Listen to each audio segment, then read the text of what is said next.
We are back. Hello, everybody. It's so good to see you and to be here. I can't see them. Huh? I can't see them.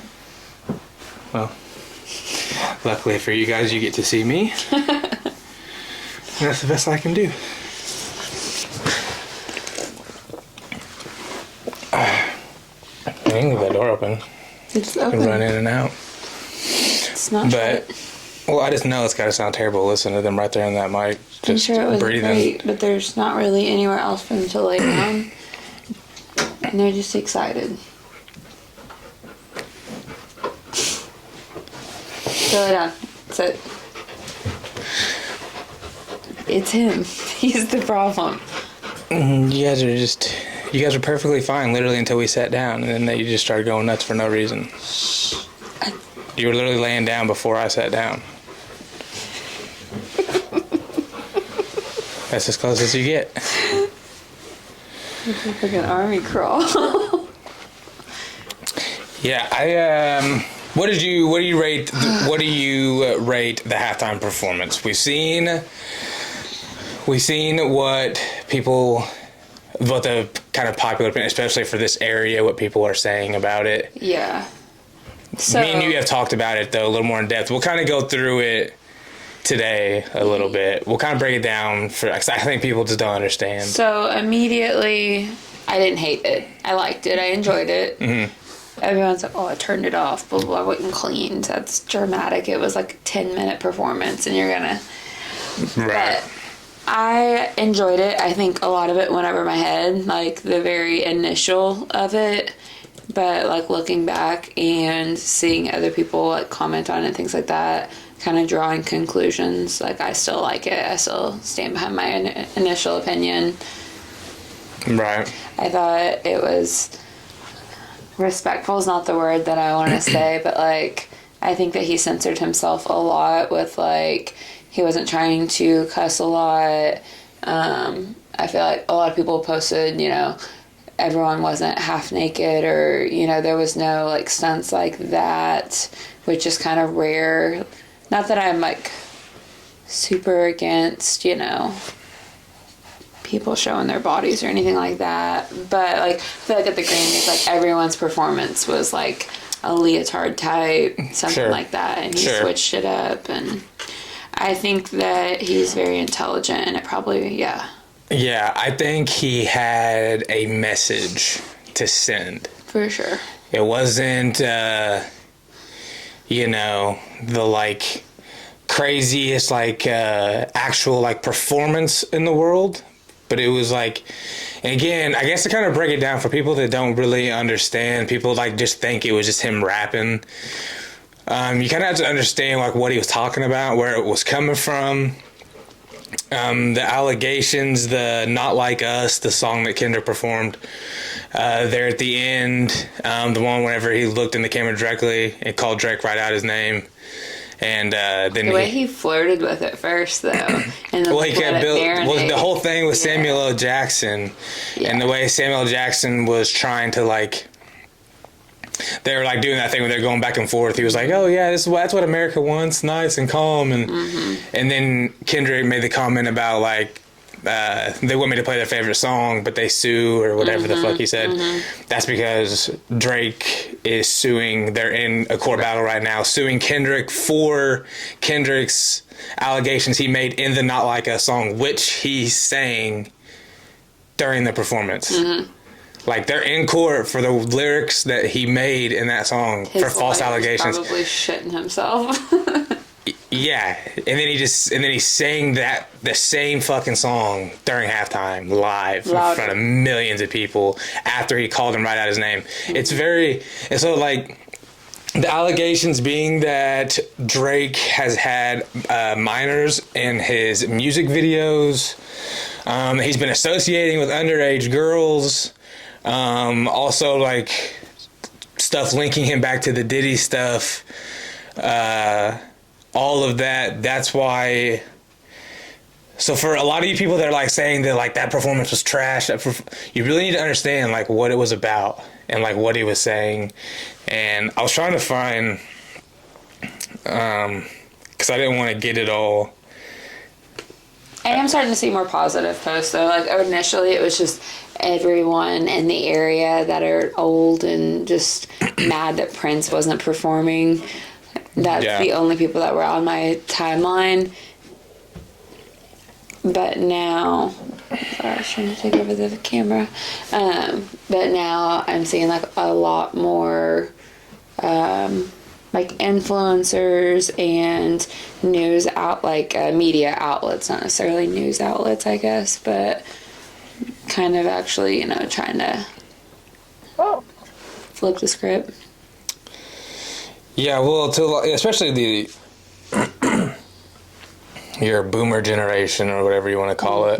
Karens. Yeah, they just thought it was they just see this young black man up there rapping, and it's such a stereotypical, I don't understand this, I can't, this is horrible. Especially and I get it. Family. Look, I get that. Because there was some of it that like it was hard for me to understand. Okay, but there's been so many acts that how many of them have we like not really liked, but yeah, you can respect exactly that it was for an audience. Exactly. And just because the audience is shifting, just not everything's about one demographic. Maybe it just was, it just wasn't for you. Yeah. Just because you didn't get it, or like, it doesn't mean it was horrible. It doesn't mean that it sucked.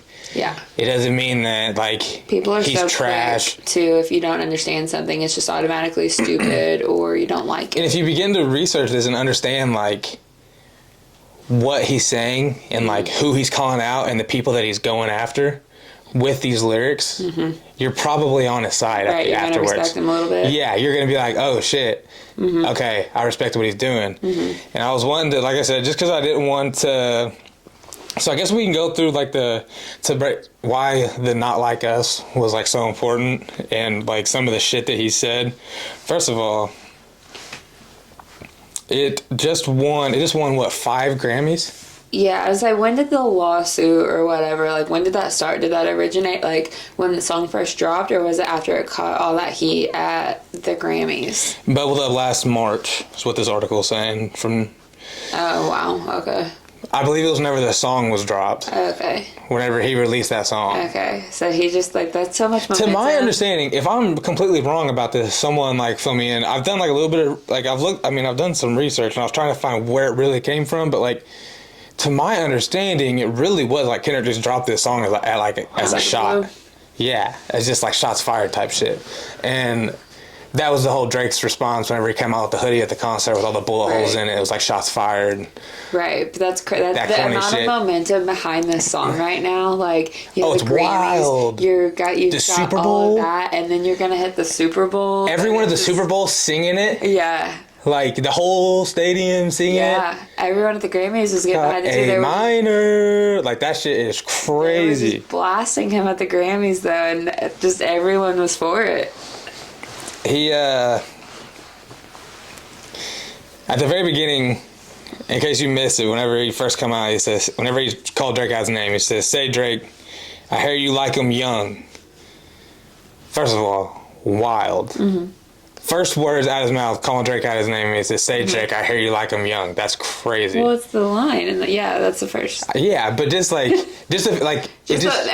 no, because you gotta have the picture it too. He's looking directly at the camera, right? Shit-eating grin on his face. Yeah, I'll throw that picture up there. Yeah. But like the way he was strutting across the stage, was looking right at the camera, and like, "I hear you like him young." He said, "Better not ever go to Cell Block 1. To any girl that talked to him and they in love, just make sure you hide your little sister from him. Trying to strike a chord, and it's probably A minor." Also reference Drake and his friends rapping "Certified Lover Boy, Certified Pedophile." Yeah, Certified Lover Boy. Pedophile. He bleeped it out. He refrained from that. So, yeah, if you didn't know what the next line was, it was "Certified Lover Boy, Certified Pedophiles." Talking about him, his boys, again, Diddy. Yeah. All that shit. So, with that being said, and now that you kind of hear that a little bit, and this is very just like basic top of the surface like information, but after hearing that and kind of understanding where he's coming from, it's hard to like sit back and you're like, "Oh, that was horrible." No, that was him going up against some of the top worst, nastiest people in the world, really. on maybe the biggest stage possible. Like the Super Bowl halftime show is worldwide, you know, and I don't know, it wasn't, and like, I'm not even, you know, I said, I'm not even like a huge Kendrick person. I've never like listened to a whole lot of Kendrick, not as like a hater, but like it was just never my like style of music that I liked. But I don't know, seeing that, I don't know, it'll be interesting to see. I haven't read up any more on as far as like his lawsuit or how any of that shit's going, but the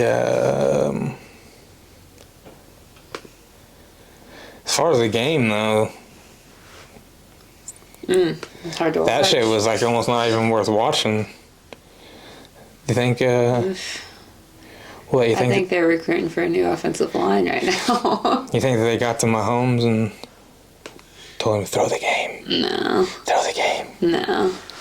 Huh? I don't. I think his offensive line sucks. His football's My God, they were fucking raping him. I think they got to someone on the line instead. My God, they were all over him. the hard R. Yeah. Hard R. Shit, they were raping him. Okay, but that Yeah. hard R or something No, else. yeah. Not me. So that's the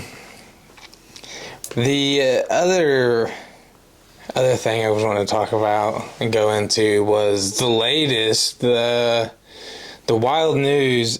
I like getting on here and reading about. I sent. You just went to 3 different places in 5 seconds, and you didn't take us on any journey with you. Well, it was. The man passed away hit by train in Carmi. This is a guy that was well known in the community. Yeah. These small towns and their fucking trains.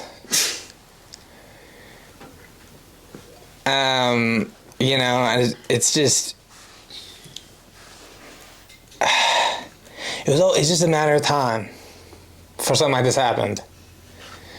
Like, Honestly, the train was the most surprising factor. I really thought it was going to be a car before.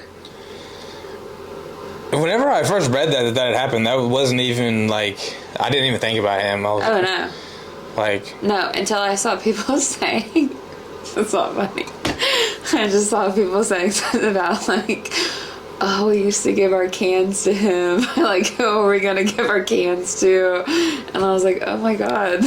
They're like, we're not going to say his name because we don't want to out him, blah, blah, blah. And then it's like, who am I going to give my cans to? Right. Like, not everyone doesn't know the can man in Carmi, please. And then people posting, is he okay? He got smacked with a train. No, he's not okay. I was reading the article on it, and they because I was just curious, normally because they're not coming through there very quick. And it said that the conductor saw him making his way around the barricades onto the track. So at this point, he's already full e-braked, locked up completely, trying to shut it down. Yeah. Like everything he could do at that point. Yeah. And he had to have had it locked up because where he got hit at and then where he stopped the train at was not far. That's only like another, maybe like 100 yards, just down to the next crossing. Is it just, yeah. Just down to the 5th Street crossing. Literally, like if you cross the Sycamore, you go to the intersection and turn left, and then you cross it again. Yeah, I guess it is just like one good block. Yeah, right there behind it's a long gas way station for the body to travel, but. But I mean, to shut it down that quick, yeah, I mean, you would already had to have been, yeah. I guess you just have to know out there's nothing you could do. Mm-hmm. I mean, you would get up behind this guy, you'd be walking down the middle of the road, and you'd be honking at him, he'd just like flip you off. Yeah. And like you have to wait till you get enough room to go around him. He stayed pissing me off. Like, how many times did we come up on him on the road, and I was just mad. Middle of the night, you'd come around, you'd be. They did say he started wearing because someone said something about him wearing the reflector vest, and I was like, since when does he wear that? And they said, well, he's been wearing it recently. So he's had a close call or two if he's wearing that thing now. was wearing that thing. Well, he's had multiple close calls with me. I remember multiple. What? Say it. What? He's had multiple close calls with me alone. Yes. He's out there playing Frogger. No, he's out there playing with the bull, baby. He's the Matador. What are they called? I don't know. Fucking ole. And it always seemed like, I'm not shitting you, it seemed like I always get him about the time whenever I cross the tracks up there by the water tower, and you come across some railroad tracks, and they fall off the side, so you had to get kind of to the middle to cross those tracks, and he'd be coming across the middle. And it got to the point with me, like, he would make no effort to get out of the way, so neither would I. He never made an effort to get out of the way, and that's what pissed me off the most. There would be sidewalks on multiple occasions, and he would just be walking down the middle of the streets, like... And there was like what your mentality is like. Disclaimer, he was not all there. Neither him or his brother. They said that he went to Brownsville School. He had very much a childlike mentality, but if that's the case, then that's low-key on the state or all the people. That's like the thing now. That's crazy to me. Like, oh, we did so much for him. We did this. We did that. Like, how does this person like so infamously just like wander the town like this and like, especially in such a small area? This isn't like a big city where like these people just like you see him one day and then they're just gone the next. Like, this is such a small town. People knew his family. The churches had given him at least one house. I think there was a few houses, but then whenever they went in to like check on them or whatever, they said that the houses were just like unlivable. Like, it was just such a nasty environment in there. They had to start locking like the public bathrooms at the, like, when I worked for the city, they would have to like lock those bathrooms up outside. He had to have a special key to get into them because they would go in there, him and his brother would go in there and just shit all over the place, like literally just like smear it on the walls and stuff. Like, it was disgusting. And it's not even trying to like speak ill on the dead, but it's just like, I just don't feel like he should have been allowed to just be out there wandering like this. I'm just saying, like, we lock these people up in prisons and we feed them and we house them forever, and we've got these guys living in like high profile jails that probably live better than like some citizens. It's just like, it's like it was just such a huge disservice to like. I just think that to they even just allow guardianship of some sort. Like, there's no way they were in their right mind. Someone has to intervene, right? Someone said that they still believed in Santa Claus. Like, you're gonna tell me these grown ass men still believe in Santa Claus, and you think that they have the right to live on their own? And like, they had multiple animals. They had to like take away their dogs and put one down because they were raping the dogs. They were sexually abusing animals. Sexually abusing the animals. Like, and you know what? That's what did it for me. That's why I don't wish that on anyone, but natural selection to me. Everyone's posting on Facebook. They were literally a menace to society, and everyone's posting on Facebook about, oh, he'll be so missed. Oh, he was such a kind person. He got kicked out of every store in town. He was not allowed to be in any stores. You had to lock him out of public businesses. You had to start locking up public businesses for the city because he would come wandering in. Like, no. Again, I'm not saying that warrants a fucking smack by the Evansville Western coming through town, but like. It's just like, damn, like, first of all, he should have never been there, but like, second of all, if like you kind of know a little bit of the backstory to what like was fucking going on, like, and again, it's like natural selection, like. I just yeah.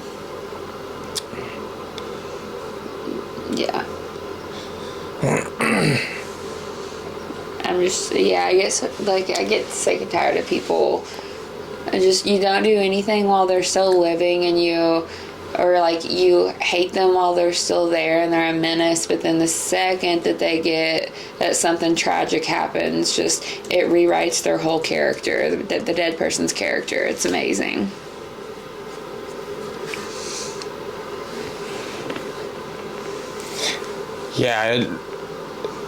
Something about whenever someone passes away, it's like And again, you don't, like, I get, like, talking ill of the dead. I understand, like, you don't want to do that. I wasn't even going to say anything until people started lying on Facebook, all over Facebook. Right. Don't, That's what like, bothered me more than anything. Don't swap up just because something happened. Like, I remember how uncomfortable all of you people felt about this man, like, being around town all the time. Like, rightfully so. I'm not saying you had a, but, like... Let's not make this up to be... It's like kind of the same thing they do with like serial killers whenever they like make them famous online. Like it's sort of... I mean, obviously they're not making this person famous, but it's like... He's famous. Let's not make this... He's a hometown hero right now if you look on Facebook. Yeah. And that just... I mean, just couldn't get any better than him. But yeah, that's Wouldn't leave my dog alone with him, but That's what I mean. Yeah, it's like you wouldn't have trusted your wife alone in the same room. Like let's just not make this something that it's not. That's all I'm saying. Like, at the beginning, I forgot. I was looking up some bizarre fact of the day. I had something else the other day. I was gonna get out your notes. I might have wrote it down in my notes.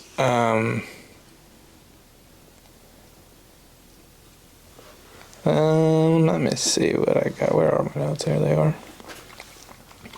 my God, it's already 5 o'clock. The day is flying. I don't remember. I didn't have anything. No, I didn't have anything too crazy. We'll go over this. I was looking up some of these bizarre facts of the day.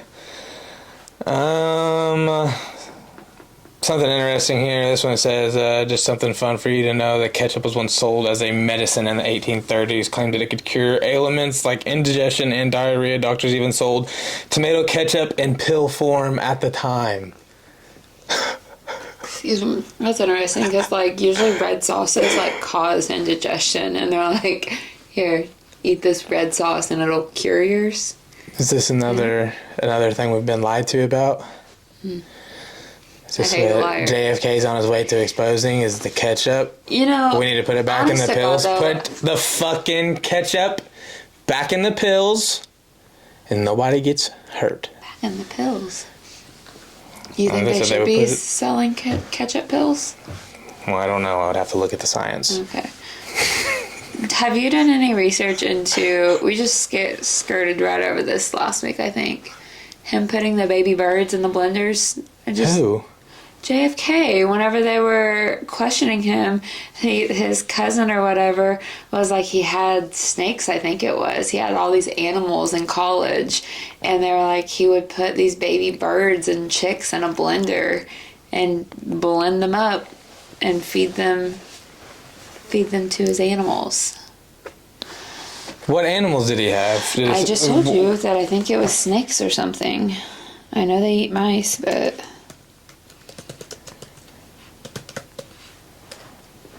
We're all over the place today. It says he's got a troubling history with animals.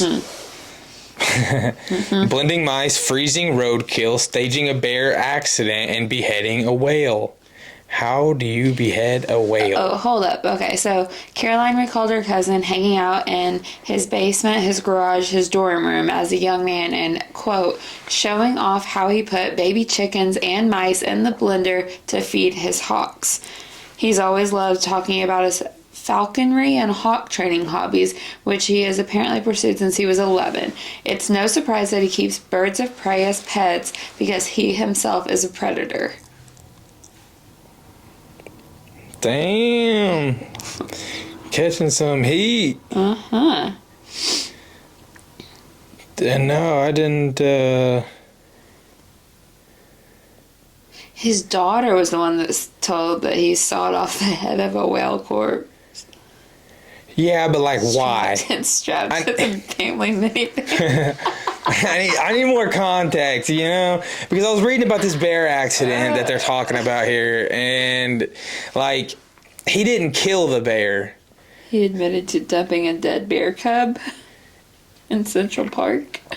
So he saw a bear get hit and killed by a car in front of him. During a falconing trip in upstate New York, he loaded the dead bear into his vehicle and was planning to take it home so he could put the meat in his refrigerator. He did not have time to stop at home between the hawking trip and a scheduled dinner in New York City, so he had to ditch the roadkill.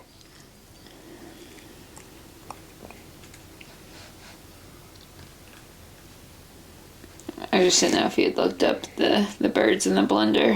No, I hadn't seen any of this. This is an interesting...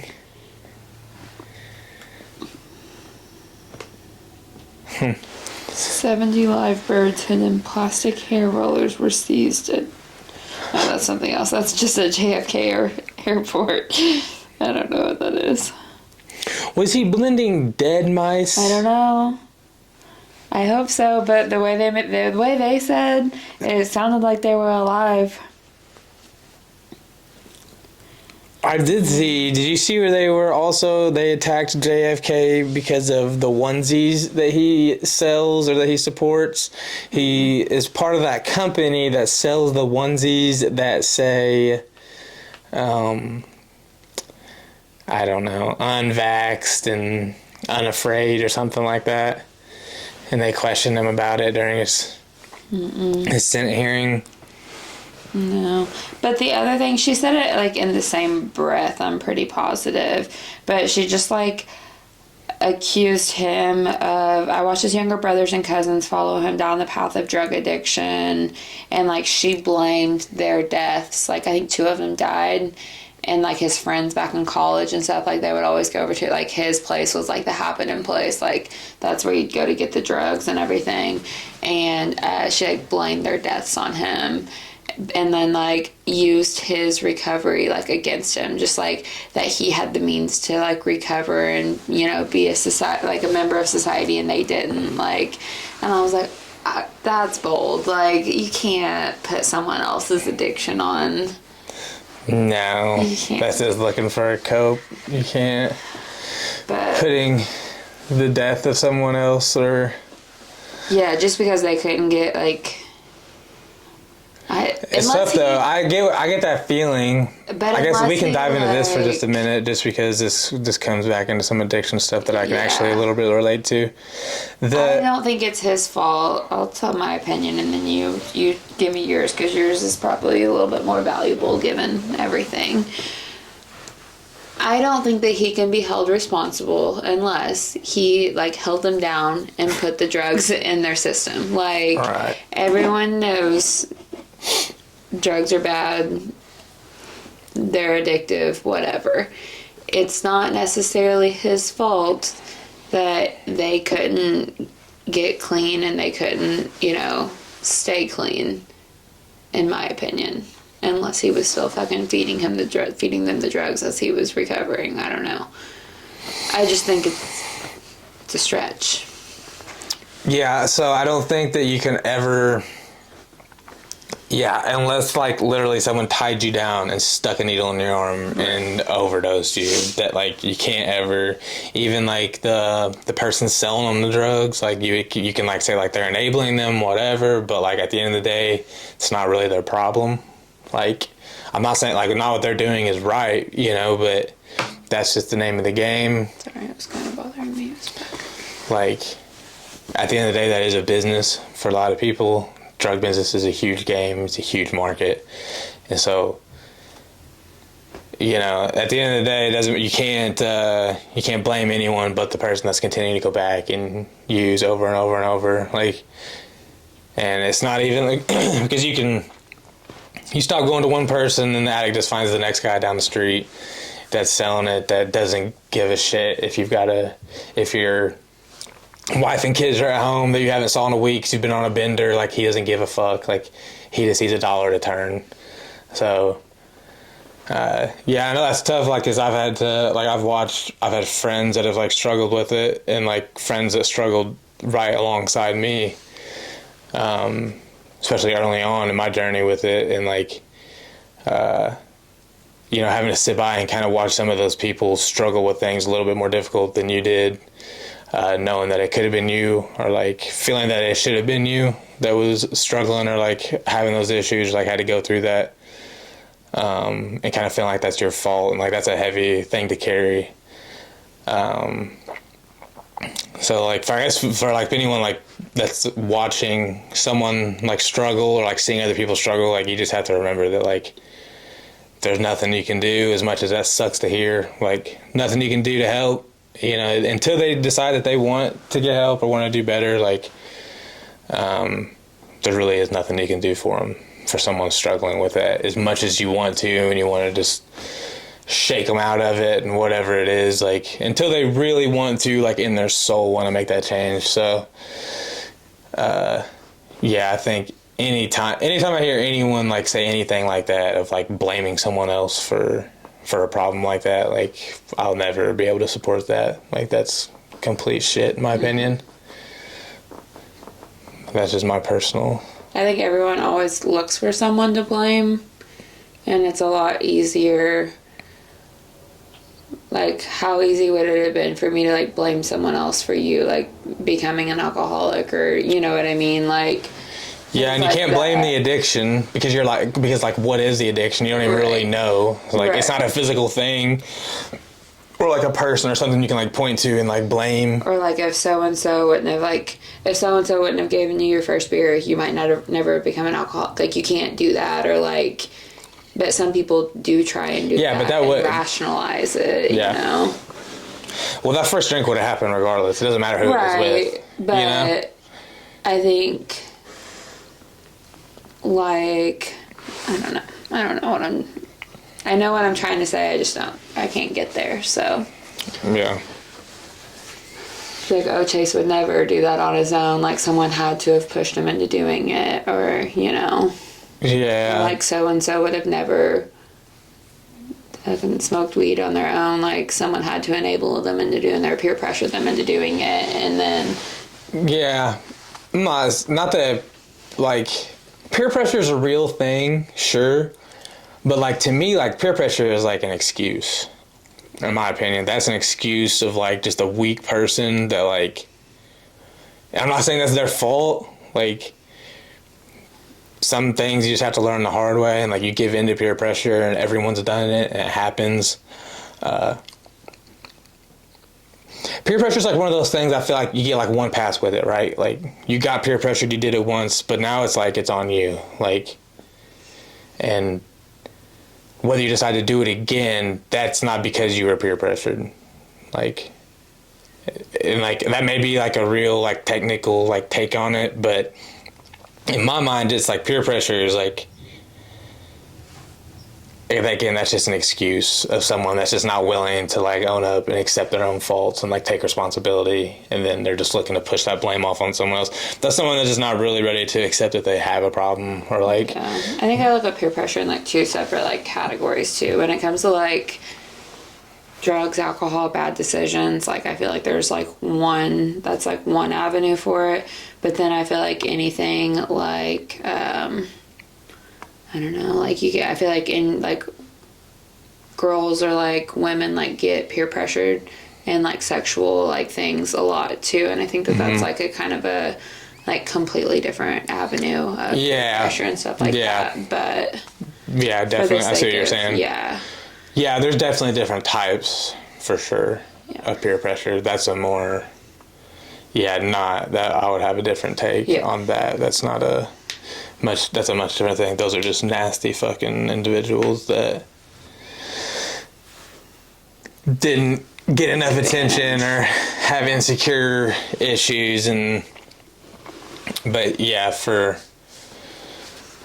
just the sake of from like an addiction standpoint, you know, I would, and like I said, just being like someone that's had issues with these things, like I would never, like I can imagine never like looking at anyone that I used to hang out with and just being like, yeah, you know, it was your guys' fault for why this happened. Like, well, because most of the time, like, it was my idea for half the shit that went down, and then like on top of that, it's just like, yeah, but like these people did the same things and like didn't have the problems that you had, you know, or like maybe some of them do, they just don't realize it. I don't know, but again, I think it's just it's a weak-minded way to think. I think that it shows signs of someone that's just really not ready to take, you know, and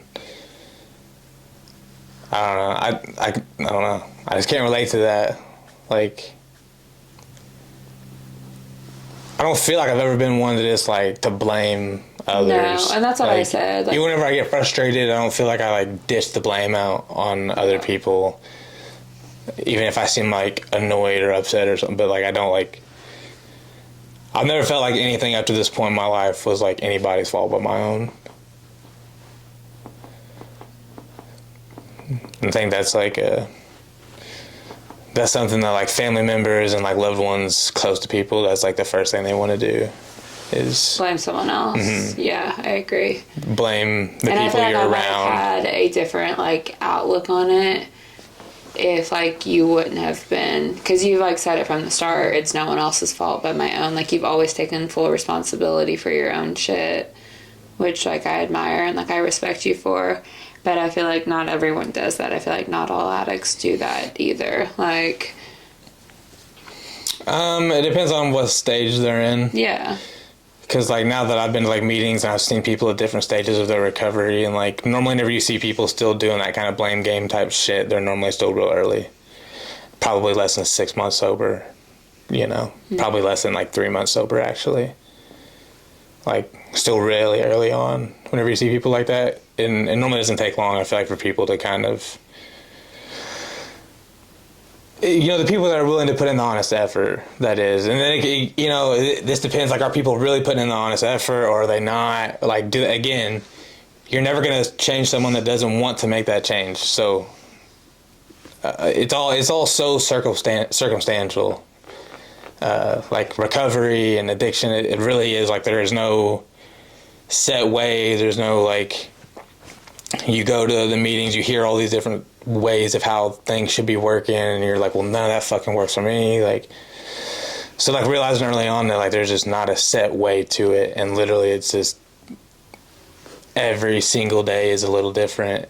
You know, there's no set way. It really is super circumstantial to you. And that's why it's so personal, and that's why it's you know, the big deal that it is. But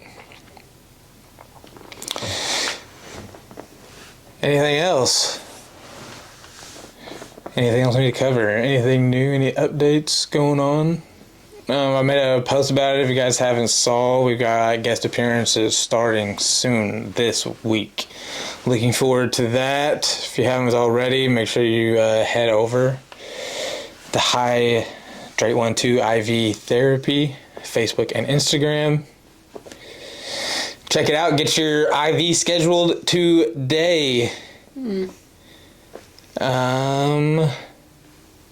else? Anything you need to add? I don't think I have anything. If I did, it's out of my brain now. All right.